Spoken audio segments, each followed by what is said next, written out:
Johnny Got His Gun by Dalton Trumbo.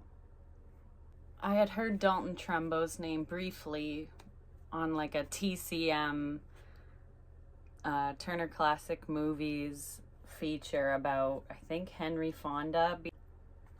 This book was my granddad's. He had a bunch of paperbacks. This one, I don't quite know what made me want to start reading it, but it says the most shocking anti-war novel ever written. And I guess part of me expected it to take place. Part of me expected it would be descriptions of a man, in the midst of the warfare. But almost more powerful was the fact that it was post-war. What happens when you're laying in the hospital bed and your mind is putting together what's happened to your body and the sequence of events that led to it. At first, I didn't know what I was getting into. I'd never read the way Dalton Trumbo writes, with a lot of, it's like a run-on sentence, or the way thinking is. He wakes up and he's hearing a phone ringing, and it's flashbacks of his life and these really detailed memories. Page 15. His mother was singing in the kitchen. He could hear her singing there, and the sound of her voice was the sound of home. She sang the same tune over and over again. She never sang the words to it, just the tune in a kind of absent voice, as if she were thinking of something else, and the singing were only a way of killing time. When she was the busiest, she always sang. Oh, and I love, his descriptions of what the mom would make. She was stirring apple butter in a big crock, or she was canning peaches. The peaches sent a rich, spicy smell through the whole house. She was making jelly. She baked bread twice a week. When she took it out of the oven, she smeared the brown crust with butter and let it cool. But even better than the bread were the rolls. She baked them to come out of the oven just before supper. They were steaming hot, and you put butter inside them and it melted, and then you put jam on them, or apricot preserves with nuts in the syrup. That was all you wanted for supper, although you had to eat other things, of course. On summer afternoons, you took a thick slice of the bread and put cold butter on it. Then you sprinkled sugar over the butter, and that was better than cake. It's not known until about like a quarter of a way in, age 62, where you realize that he barely has a body left. He began to reach out with the nerves of his face. He began to strain to feel something, to feel the nothingness that was there. Where his mouth and nose had been, there must now be nothing but a hole covered with bandages. He was trying to find out how far up that hole went. He was trying to feel the edges of the hole. He was grasping with the nerves and pores of his face to follow the borders of that hole and see how far up they extended. It was like staring into complete darkness with your eyes popping out of your head. It was a process of feeling with his skin, of exploring with something that couldn't move where his mind told it to. The nerves and muscles of his face were crawling like snakes toward his forehead. The hole went too high to have any eyes in it. He was blind. It was funny how calm he was. He was quiet, just like a storekeeper taking spring inventory and saying to himself, "I see I have no eyes, better put that down in the order book." He had no legs and no arms and no eyes and no ears and no nose and no mouth and no tongue. What a hell of a dream. It must be a dream. Of course, sweet God, it's a dream. He'd have to wake up or he'd go nuts. Nobody could live like that. A person in that condition would be dead, and he wasn't dead, so he wasn't in that condition, just dreaming. But it wasn't a dream. He could want it to be a dream forever, and that wouldn't change things. He couldn't live like this because he would go crazy, but he couldn't die because he couldn't kill himself. If he could only breathe, he could die. That was funny, but it was true. He could hold his breath and kill himself. That was the only way left. except that he wasn't breathing. His lungs were pumping air, but he couldn't stop them from doing it. He couldn't live and he couldn't die. Page 83. But why hadn't he bled to death? You'd think that with the stumps of 2 arms and 2 legs spouting blood, a man could at least die. There were some mighty big veins in your legs and arms. He'd seen guys bleed to death from losing just an arm. It didn't seem reasonable the doctors could work fast enough to stop all 4 flows at once before a man died. Then he thought maybe I was only wounded in them, just a little, and they were cut off later maybe to save trouble, or maybe because they were infected. He remembered stories of gangrene and of soldiers found with their wounds filled with maggots. That was a very good sign. If you had a bullet in your stomach and a hole was squirming alive with maggots, then you were all right, because the maggots ate away the pus and kept the wound clean. Perhaps he had had no maggots. Maybe if he had been able to scare up just a handful of little white worms, he might right now have legs and arms. Just a handful of little white worms. Perhaps when he had been picked up, he still had his legs and arms, with only a few wounds in them. But by the time they got the important things like his eyes and nose and ears and mouth fixed up, the gangrene had started in his legs and arms. Then they started hacking. A toe here, a wrist joint there, oh hell, let's take it off at the hip. That was probably the way. When doctors are only chopping things off, they have ways of stopping the blood so that a man doesn't necessarily die from loss of it. Maybe if the doctors had known how he would end up, they would have just let him die. But it happened gradually, joint by joint, and so here he was alive, and they couldn't kill him now because that would be murder.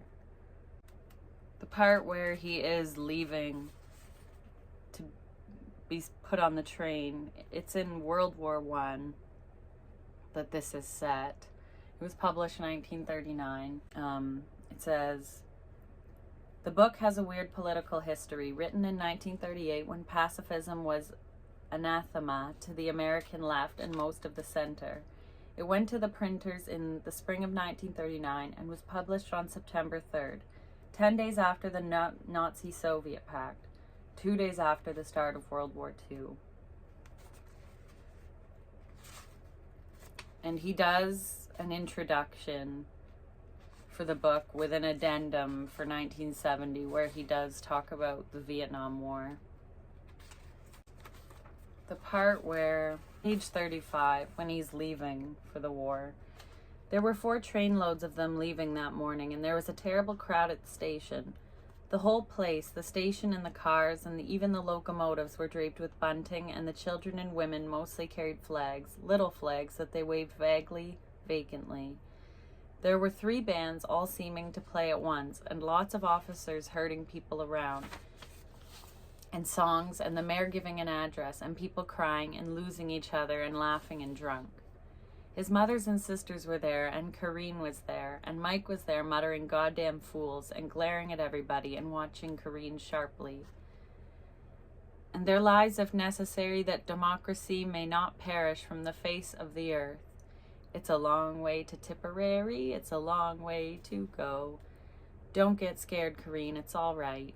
As that great patriot Patrick Henry said, Johnny, get your gun, get your gun, get your gun. As that great patriot George Washington said, goodbye, Mother, goodbye, Catherine, goodbye, Elizabeth. I'll send back half my pay, and Dad's insurance will hold out till I get back.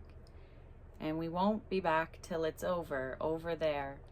Step lively, boy, you're in the army now.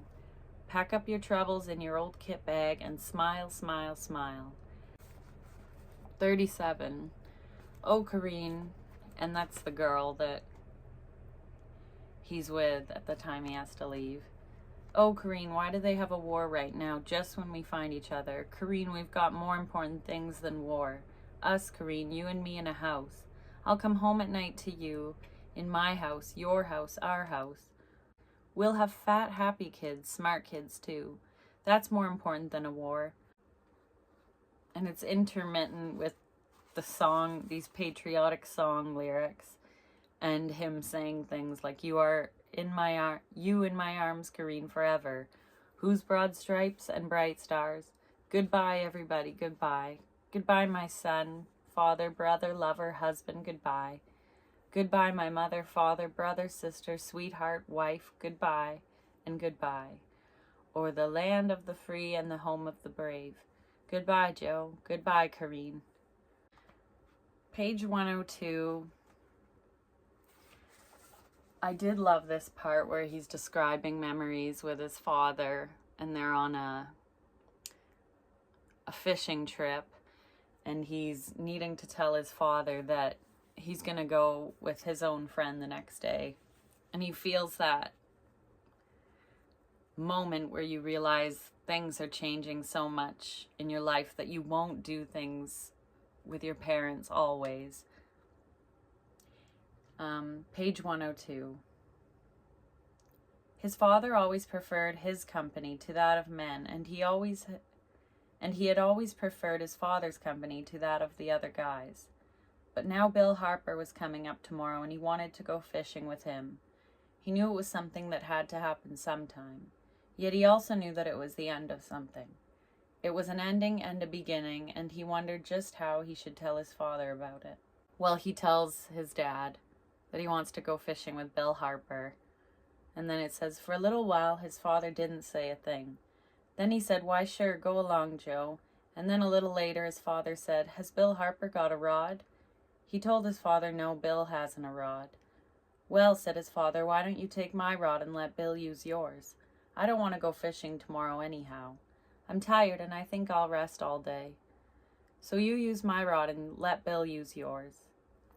It was as simple as that, and yet he knew it was a great thing.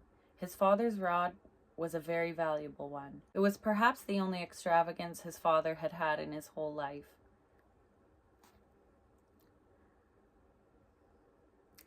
There was nothing his father treasured more. He felt a little lump in his throat as he thought that even as he was deserting his father for Bill Harper, his father had volunteered the rod.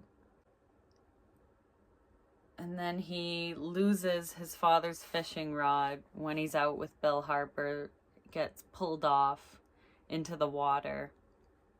The rod leaped out of Bill Harper's hand and disappeared into the water. Both of them made wild grabs for it, but they were too late. And then 103, all the way to the tent, walking under pine trees and over soft needle carpets, and hearing the sound of the streams rushing down the mountain, and seeing the stars in the sky, he thought about his father. His father and mother never had much money, but they seemed to get along all right. They had a little house set far back on a long, wide lot near the edge of town. And he goes into describing just a beautiful memory of who his father was.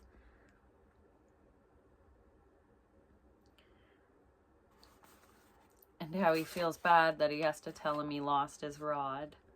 Even as you're reading it, you start to feel how bad you would have to feel telling your dad you lost his fishing rod. 107. When he got to the tent, his father was in bed and asleep. He stood for a minute looking down at his father. Then he went out and strung up his fish. He returned to the tent and undressed quickly and got into bed beside his father. His father stirred. He knew it was no good waiting till morning. He had to tell his father now. His voice wouldn't come clearly when he began to talk. It wasn't because he was afraid of what his father might say. It was because he knew that his father would never again be able to have a rod as good as the one that was gone. Dad, he said, we lost your rod. We got a quick strike, and before we knew it, the rod was in the water. We hunted around for it and fished with the oars, but we didn't get it, so it's lost. It seemed like maybe 5 minutes before his father made a sound. Then he turned slightly over in bed. He felt his father's arm suddenly thrown over his chest. He felt its warm, comforting pressure. Well, said his father, I don't think we should let a little thing like a fishing rod spoil our last trip together, should we? From now on in the summers, he would come up camping with guys like Bill Harper and Glenn Hogan and the rest of them. And his father would come on fishing trips with men. It had just happened that way. It had to happen that way. He and his father had lost everything, themselves and the rod. And he figures out a way to make sense of the time that's passing with obviously having no real way to indicate it other than the vibrations he feels when a nurse walks into the room, and by the feel of the woman's hands and the vibrations of their footsteps, he can usually tell how old they are. And then he starts to kind of make sense of the time that's passing with the schedule in which they come to change the sheets and come to bathe him.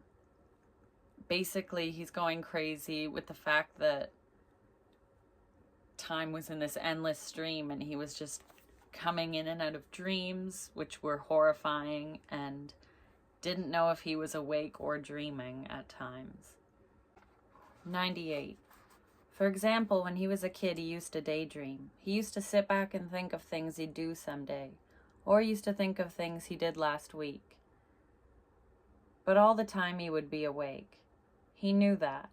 Yet with him lying there, here in bed, in blackness and silence, it was different.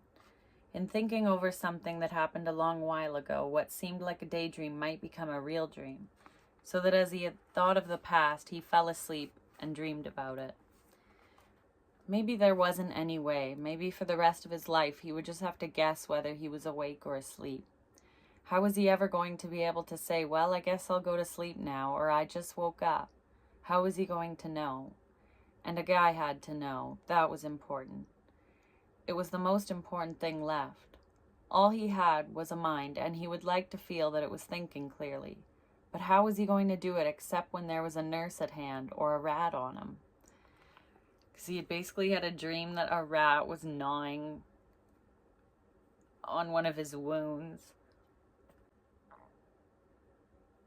He realizes that that's a dream, but he's basically not wanting to go back to those bad dreams. 99. Because if he couldn't tell being awake from being asleep, why, he couldn't even consider himself a grown-up person. It was bad enough to be shot back into the womb. It was bad enough to think of going on for years and years in loneliness and silence and blackness. But this latest thing, his inability to tell dreams from thoughts, was oblivion. It made him nothing and less than nothing. It robbed him of the only thing that distinguished a normal person from a crazy man.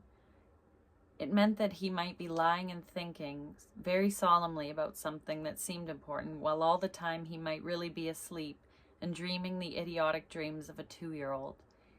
It robbed him of any respect for his own thoughts, and that was the worst thing that could happen to anybody.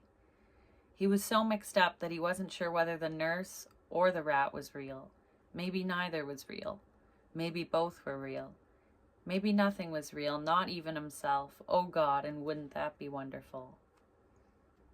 And he's in this helpless and hopelessness for the most part until he's thinking, how can he communicate with the nurse? 162 or 161. While he lay there rolling and puffing, he felt a vibration way down in his throat, a vibration that might be a voice. It was a short, deep vibration, and he knew that it was making a sound to their ears. Not a very big sound, not a very intelligent sound, but it must seem to them at least as interesting as the grunting of a pig. And if he could grunt like a pig, why then he was accomplishing a great thing, because before he had been completely silent. So he lay thrashing and puffing and grunting like a pig, hoping that they would see damn well how much he appreciated their metal. While he was in the middle of this, there was an indefinite churning of footsteps, and then the departing vibrations of his guests. A moment later, he was all alone in the blackness, in the silence. He was alone with his metal. Suddenly quieted, he was thinking about the vibrations of those footsteps. He had always carefully felt for vibrations. He had measured the size of his nurses and the dimensions of his room by them. But suddenly, to feel the vibrations of 4 or 5 people trampling across the room made him think. It made him realize that vibrations were very important. He had thought of them up to this time only as vibrations coming to him. Now he began to consider that also there could be vibrations going from him. Why shouldn't he be able to tell something to the outside world by vibrations also? In the back of his mind, something began to glimmer. If he could in some way make use of vibrations, he could communicate with these people. Then the glimmer became a great dazzling white light. It opened up such breathless prospects that he thought he might suffocate from sheer excitement. The fall of a foot on the floor is one kind of vibration. The tap of a telegraph key is simply another kind. Tentatively, he raised his head from the pillow and let it fall back again. Then he did it twice quickly. That would be a dash and 2 dots. The letter D.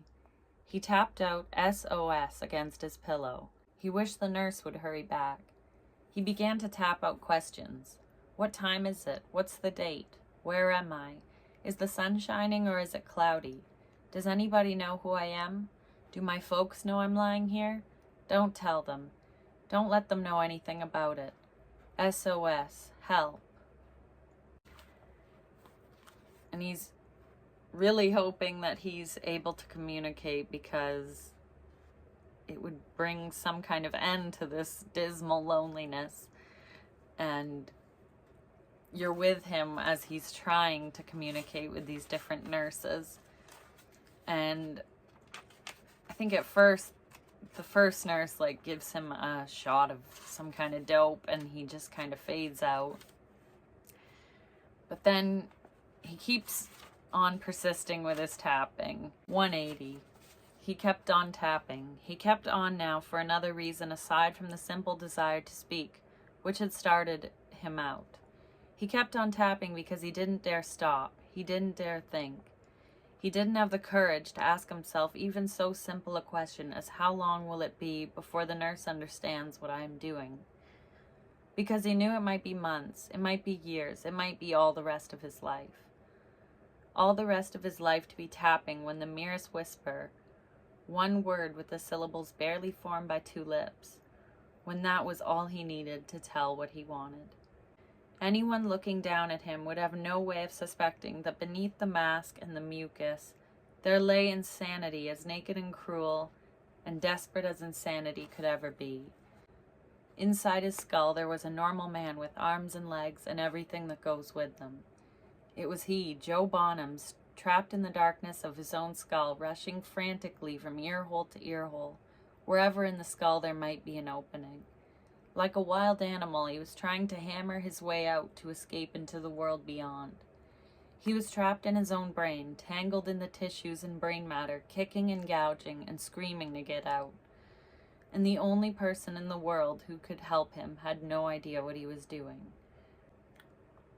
And if you have read it, you know he does get his message through. And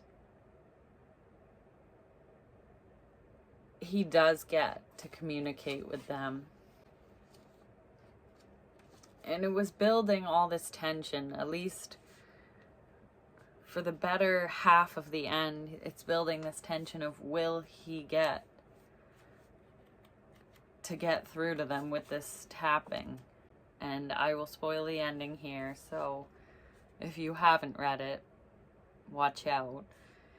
He finally gets through to them, only they tap back on his forehead. 217. Then the door opened. He felt the vibration of a footstep, a light one, the nurse's footstep. He strained to feel the rest. Then came the vibrations of another footstep, this one heavier, belonging to a man. He waited for the rest. He waited for the hum of his bed springs, but everything was quiet. Everything was still. There was no one in the room for the great thing that was about to happen except him and his nurse and this heavy-footed stranger. No one at all but the 3 of them. He felt an odd pang of disappointment that they should consider such a great event so lightly. And then he remembered the thing that was even more important than crowds. He lay there stiff and quiet, more like a dead man than he had ever been before. He lay there waiting to receive his response. A finger came out of the darkness, a finger so enormous that it shattered against his forehead like the crash of a pile driver. It echoed inside his brain like thunder in a cave. The finger began to tap, WHATDOYOUWANT. What do you want?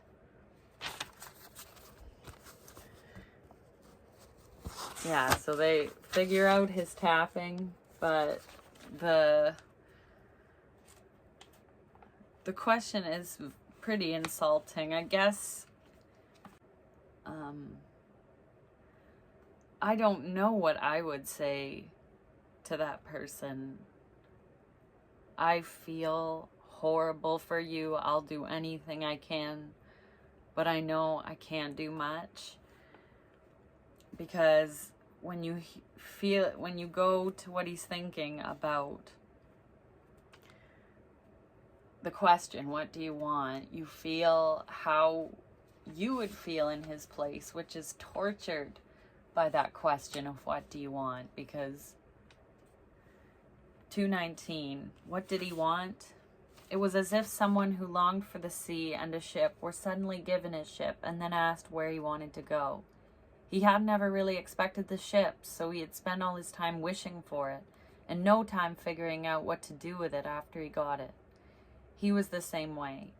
He had never really expected to break through. It had been so long, and he had such trouble trying to make them understand. Then he thought about it in another way. Maybe it wasn't so much a question of what he wanted as what they could give him. That was it. And what could they give him? He began to resent the question itself and the way they asked it and the ignorance that lay behind it. Who did they think they were, and what did they think he wanted that they could give him? Did they think he would ask for an ice cream cone?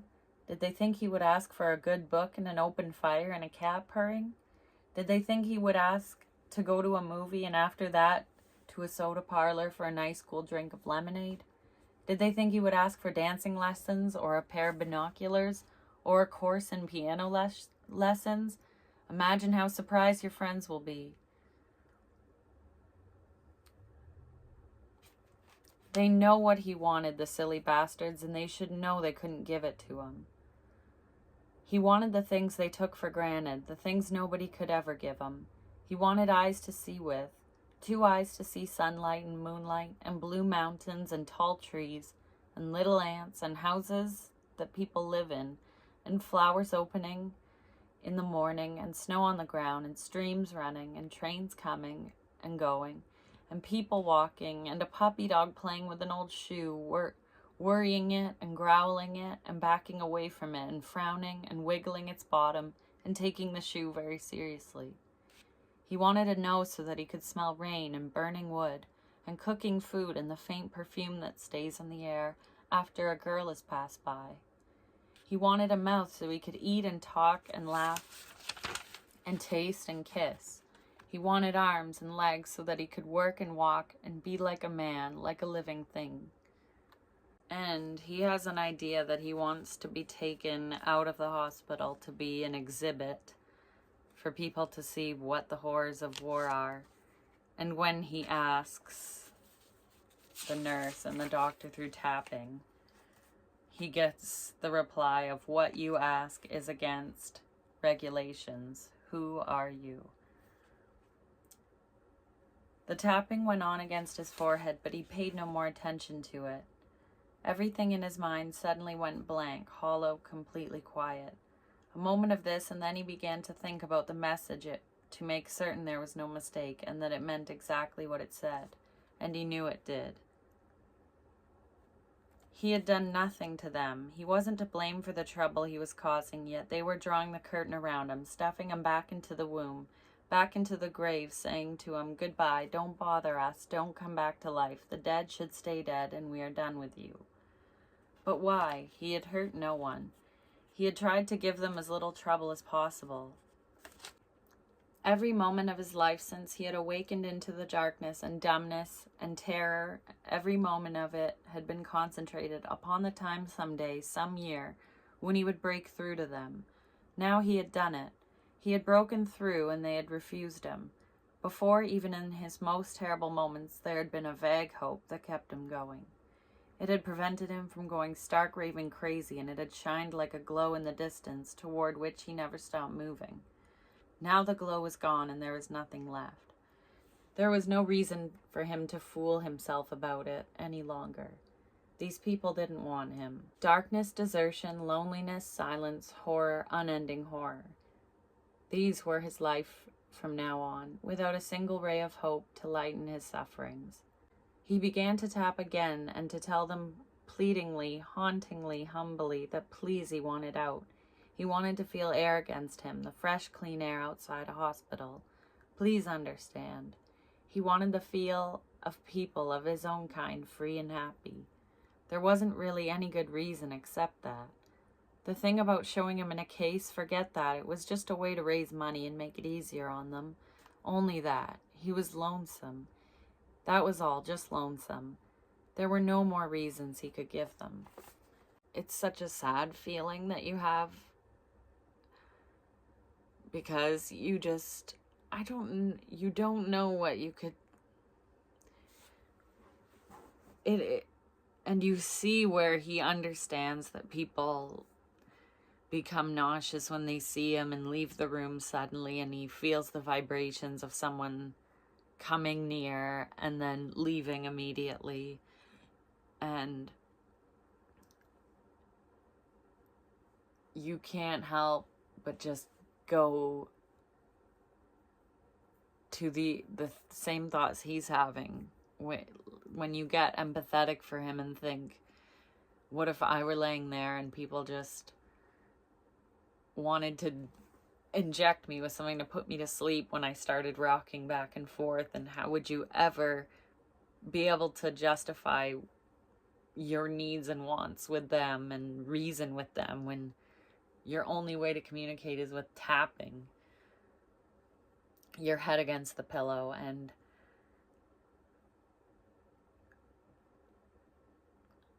I'm just thankful Dalton Trumbo did write this book, because this book just was different than just seeing. When you connect to the idea of dying in war and you think, what would I be feeling? And then if I had survived and I was in his place, where would my mind go to? And just not being able to end your own life if you had wanted to, and beyond what documentaries have done, which there's movies and documentaries that have made me see that it's just so horrible. But when you're reading it, it is like you're occupying his headspace and feeling it, and it makes it so much more lonely and like an actual experience of laying there as the victim. 236. In one terrible moment he saw the whole thing. They wanted only to forget him. He was upon their conscience, so they had abandoned him, they had forsaken him. They were the only people in the world who could help him. They were his last court of appeal. He might rage and storm and howl against their verdict, but it would do him no good. They had decided. Nothing could change them. He was completely at their mercy, and they had no mercy. I do love the story of how he had worked with this guy named Jose when he worked at the bakery, and he's remembering the nights he was always there overnight making stuff. And Jose is his co-worker there. He said he had come to California to go into the movies. No, he didn't want to be an actor, but there should be many jobs for a young man like himself with ambition in a business as great as the movies. He said that he thought he might like to work in the research department at one of the studios. Perhaps someone could give him some information about getting a job in a studio, yes? The guys just looked at him and grunted. If any one of them knew how to get work in a studio, wouldn't they have done it long ago instead of sticking around this lousy bakery? No, nobody knew how to get work for Jose in a studio. What's the matter, Jose? Why do you look so down in the dumps, Jose? Jose sighed and frowned. He had run into a very serious problem, he said. What problem, Jose? He had been out all day as usual, he said, looking for a job, and he had found the job. They all got interested then because everybody at the bakery wanted a better job, only none of them ever found one. "Where did you get this better job, Jose?" "In a studio, of course," said Jose. "That is why I came to California. Didn't I tell you I came to find work in the studios?" Nobody said anything. They just stared at Jose. From anybody else, this would have seemed like more bull, but from Jose, they knew it was the truth. How do you like that? As far as the guys at the bakery were concerned, the studios might just as well be in China as in Hollywood. And all the guys are asking him how he got this job. And then Jose's explaining how he doesn't want to quit on this manager, Jody Simmons. Finally, somebody spoke up and said, "Jose, what's all this about a problem and why are you so worried?" Jose looked surprised. "Anybody should know that," he said. He had come to California and he had been without money, and he had been full of disinfectant from the midnight mission, and he had been very unhappy. Then this nice gentleman, Jody Simmons, had accepted him into the bakery and given him a fine job. That made him indebted to Jody Simmons, no? Very well. He was indebted to Jody Simmons, and now he had found a job. How was he to get out of the job Jody Simmons had given him in order to take the new job without offending his benefactor?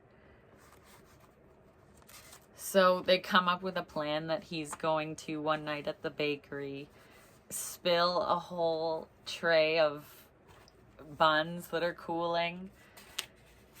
And it's just this little side story that, from his memories, that it just feels like how your memories are, where you remember little things that had happened. Very carefully, Pinky worked the pie rack over to the spot in front of Jody Simmons' window.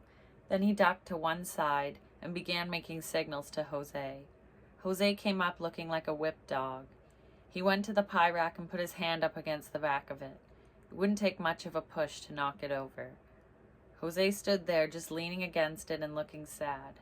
Everybody was waiting for Jody Simmons to look out of the window. It seemed like hours.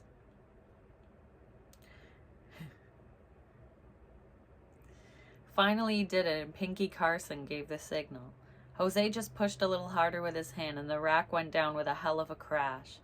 180 hot blueberry pies spread all over the shipping room floor. For a minute, Jody just sat in his chair and stared. He looked like he couldn't believe a thing like this could ever happen to him.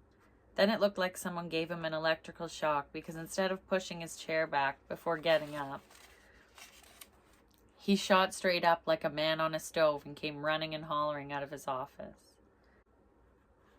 And it's sad, like, this Jose feels bad that he can't just tell the guy he got a new job. And I just loved that it was included in his past, these detailed memories. Dalton Trumbo, he writes the introduction about the starting of World War I. World War I began like a summer festival, all billowing skirts and golden epaulettes. Millions upon millions cheered from the sidewalks while plumed imperial highnesses, serenities, field marshals, and other such fools paraded through the capital cities of Europe at the head of their shining legions. And then 9 million corpses later, when the band stopped and the serenities started running, the wail of bagpipes would never again quite sound the same. It was the last of the romantic wars, and Johnny Got His Gun was probably the last American novel written about it before an entirely different affair called World War II got underway. And then he does an addendum to his original introduction. 11 years later, numbers have dehumanized us. Over breakfast coffee, we read of 40,000 American dead in Vietnam. Instead of vomiting, we reach for the toast. Our morning rush through crowded streets is not to cry murder, but to hit that trough before somebody else gobbles our share. But exactly how many hundreds or thousands of the dead while living does that give us? We don't know. We don't ask. We turn away from them. We avert the eyes, ears, nose, mouth, face. Why should I look? It wasn't my fault, was it? It was, of course, but no matter. Time presses. Death waits even for us. We have a dream to pursue, the whitest white hope of them all, and we must follow it and find it before the light fails.